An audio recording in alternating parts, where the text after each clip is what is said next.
They treated him like he didn't matter, not with insults, not with raised voices, and not with open disrespect, but with something much quieter and much colder. They ignored him.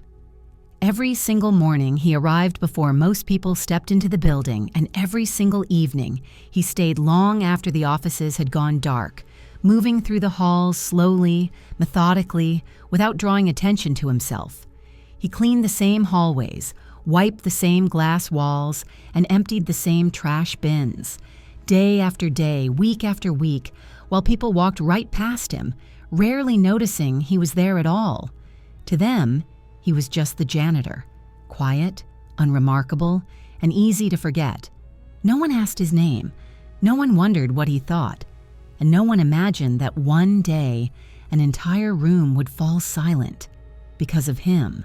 Yet he had worked in that corporate building for years, long enough to understand its rhythm, long enough to recognize footsteps by sound alone, and long enough to know who arrived early and who stayed late.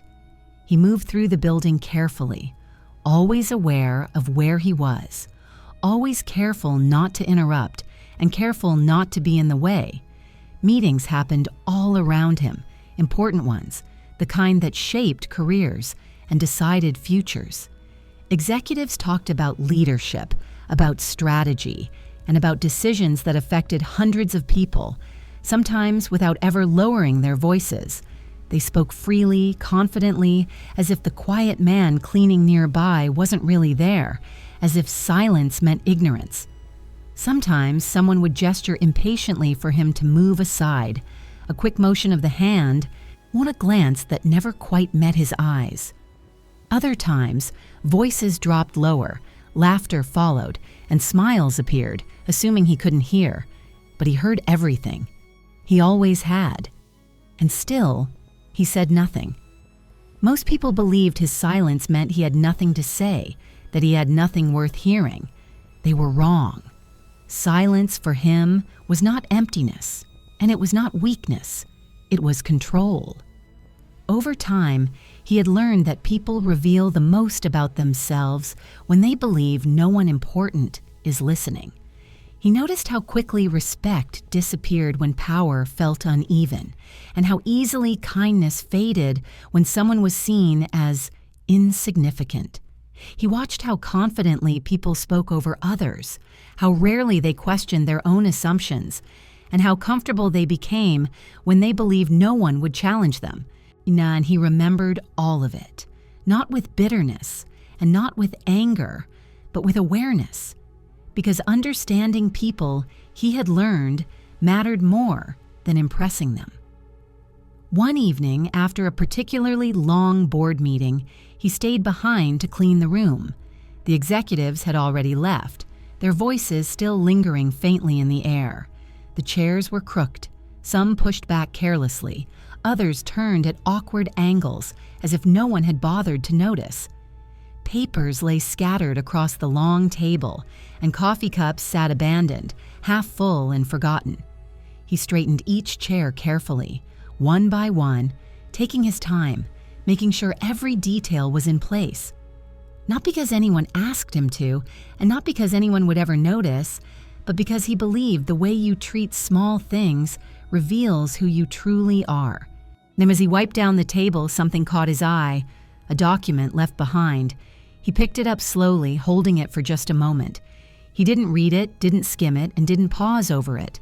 Instead, he placed it neatly back at the center of the table, exactly where it belonged. He smoothed the edges, straightened the stack, and finished his work. He turned off the lights, closed the door behind him, and walked away, unnoticed once again. No one realized how much discipline it takes to do the right thing when no one is watching. The following week, the boardroom was full again. Voices filled the space, ideas moved quickly, and confidence returned to the room. The janitor worked quietly near the wall, just as he always had, his movements calm and familiar. Then someone asked a question, a simple one, the kind that usually had an easy answer, and suddenly the pace changed. The conversation slowed, people shifted in their seats, and eyes moved from face to face. No one answered. Seconds passed, and the silence stretched longer than expected. That was when the janitor stopped. For the first time in years, he paused in the middle of his work, his hands still and his posture steady.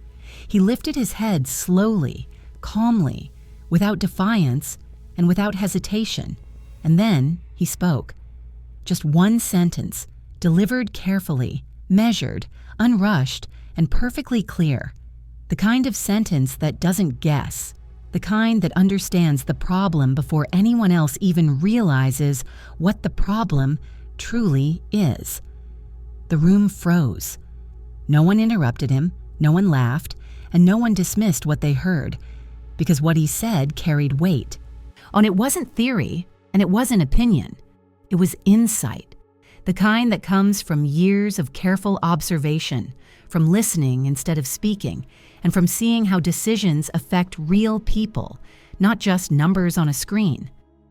Faces around the table began to change.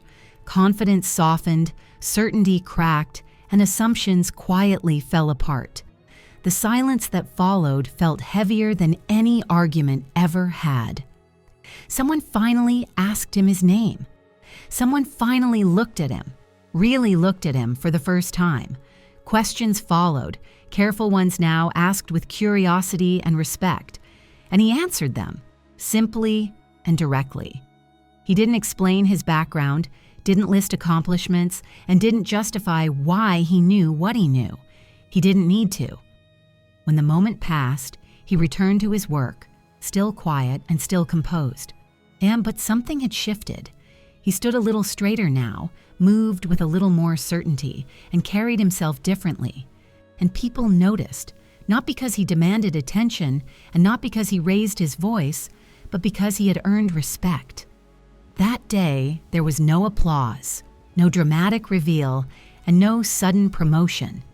Just small changes. Doors were held open, voices softened, and people made space instead of waving him away.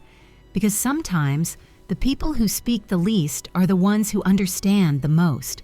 Sometimes, silence isn't weakness, it's patience, it's restraint, and it's knowing when the right moment has finally arrived. That janitor never asked to be seen.